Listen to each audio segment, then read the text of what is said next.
See, if you go by Indian scriptures, they have defined a number of ceremonies to be performed right through the pregnancy, even before the pregnancy. In fact, there is a ceremony to ensure conception. So, a right day, to try for a child and so on. And then going forward, a stage at which you can wish for the gender of the child. And then various stages.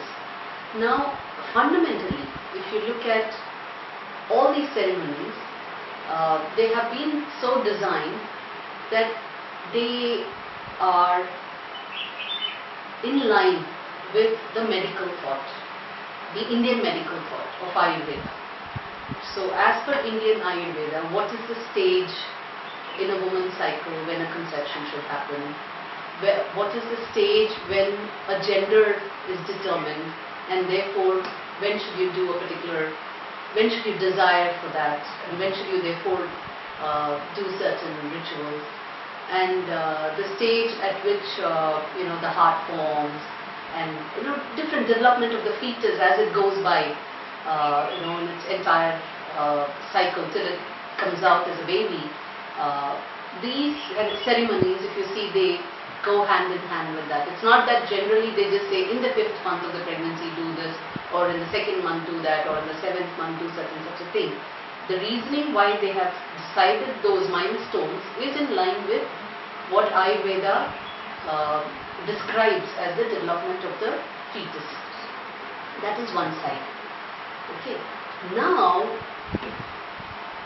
given that it is in line with the fetal development, the rituals, if you see, the flavor they take, they are in tune with this development.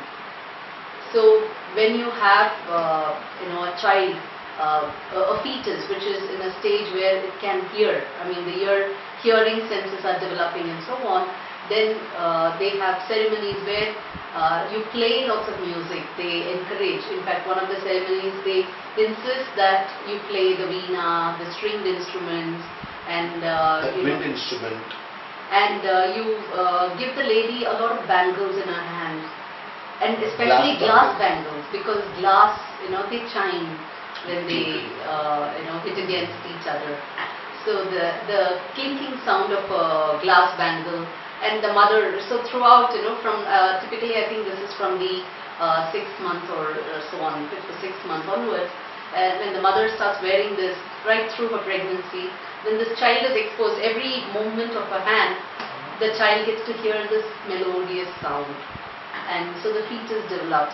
So it's not just only thinking in your mind, but even the surrounding things. So whatever the fetus can imbibe, that is fed by the mother, not just through the umbilical cord as nourishment, but through mental vibrations, through sounds, through environment, and all of that.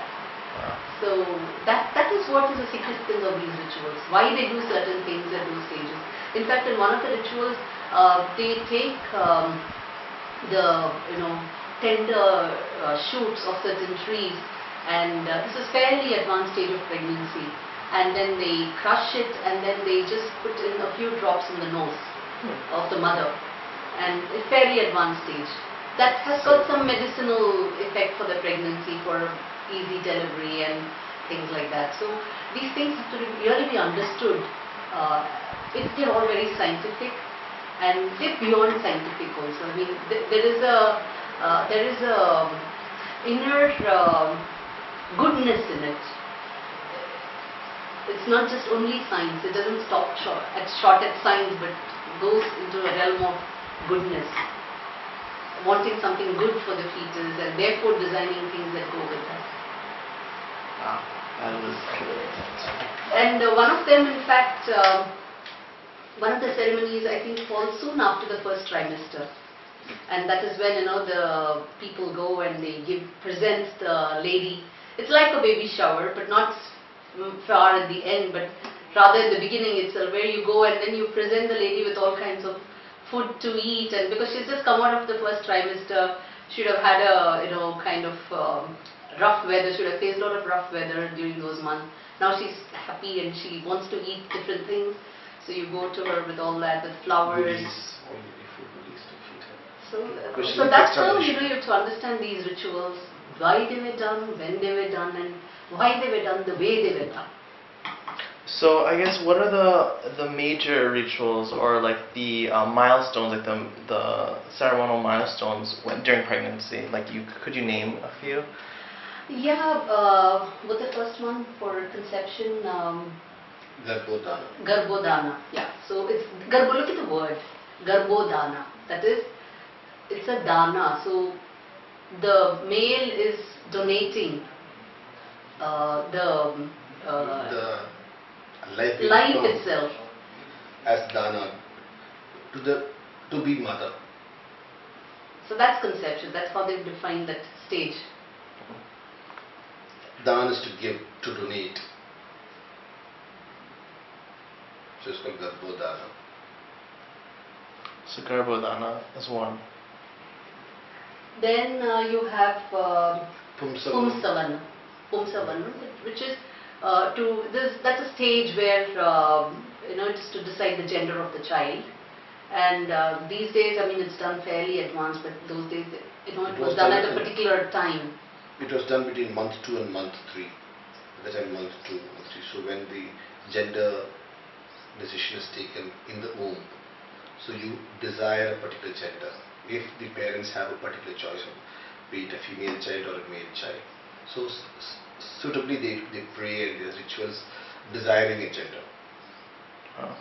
I mean, there are texts which describe all this, exactly. I mean, let's not get into that for this discussion. Yes. But what we're saying is that's available. Then the other thing is called Simanta.